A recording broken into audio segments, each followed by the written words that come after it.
For a panoramic image, the idea is pretty simple. Shoot a range of images, generally from left to right, and stitch them together in Lightroom. The result is an ultra-wide image that looks very impressive, especially when we print it large. So here I have 9 handheld shots. If you're going to take handheld shots, use a tripod if you can, of course. Stand in one spot, and as you turn to take each picture, just swivel your body and overlap each picture by 30 to 50%. Try to stay as level as you possibly can, and as you can see here, I've used the portrait format to give myself greater height in the finished panorama. Don't zoom or refocus as you're shooting the pictures. Use manual exposure, and once you have focused on the scene you're taking, turn off the autofocus while you take the shots.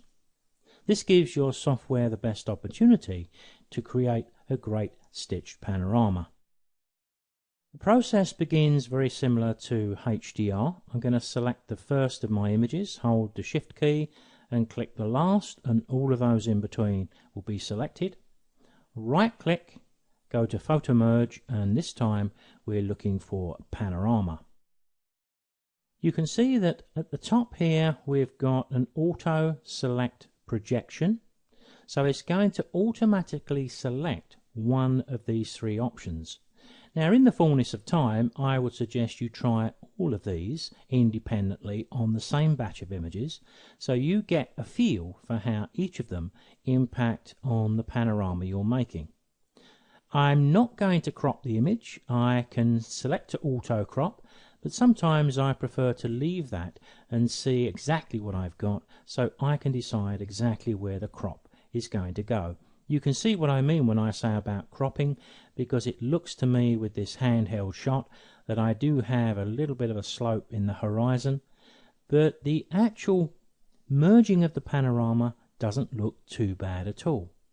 So all I'm going to do at this point is to click to merge them together. This is going to take just a little while. Up at the top left you can see the creating panorama slider that's moving across from left to right.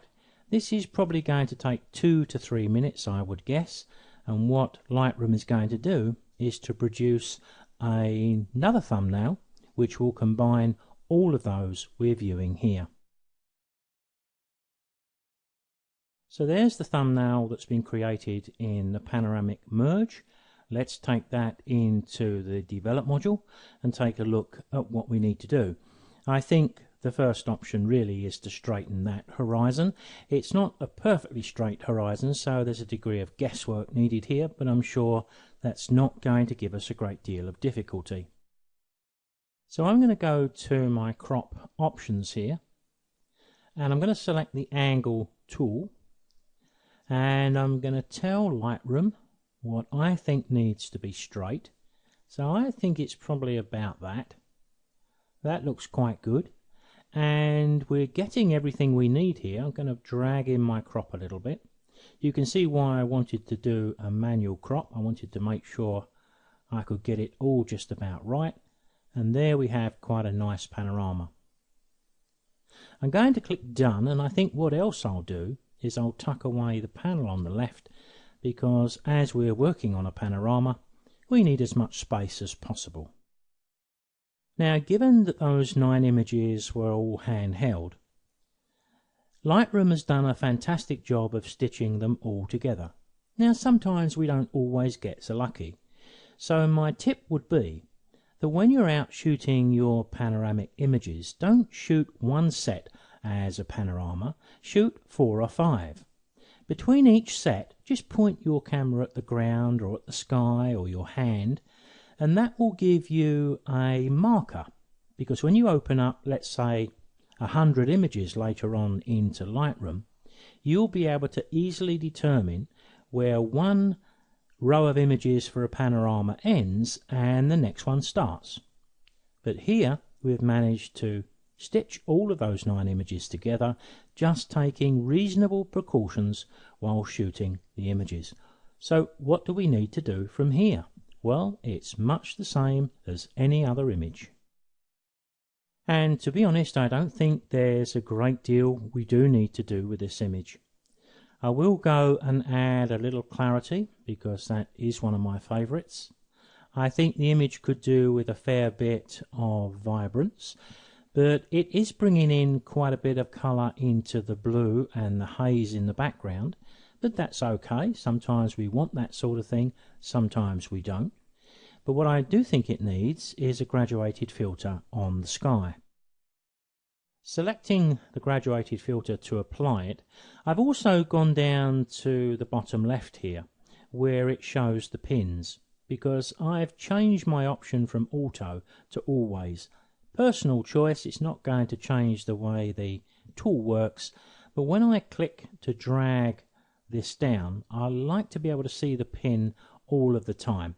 In normal circumstances, when it's automatic, we have to keep going onto the picture to reveal it. Sometimes I think I just need a bit of a reminder, to be honest.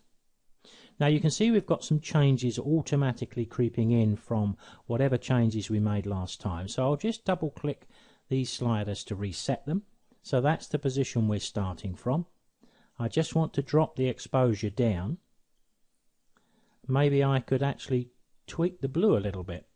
And now I can play around with my graduated filter to decide exactly where I want it. And I think that looks pretty good. Can I squeeze a little less exposure? As I always say, still plenty of personal choice here, but I'm going to click done for a moment because I think that's a pretty good panorama.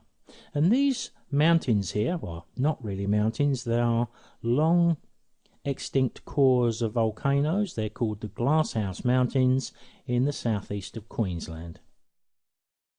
Now I've just opened up the histogram to take a look at that at the top of the screen, because the histogram can be a good guide to what, if anything, we need to do with our images.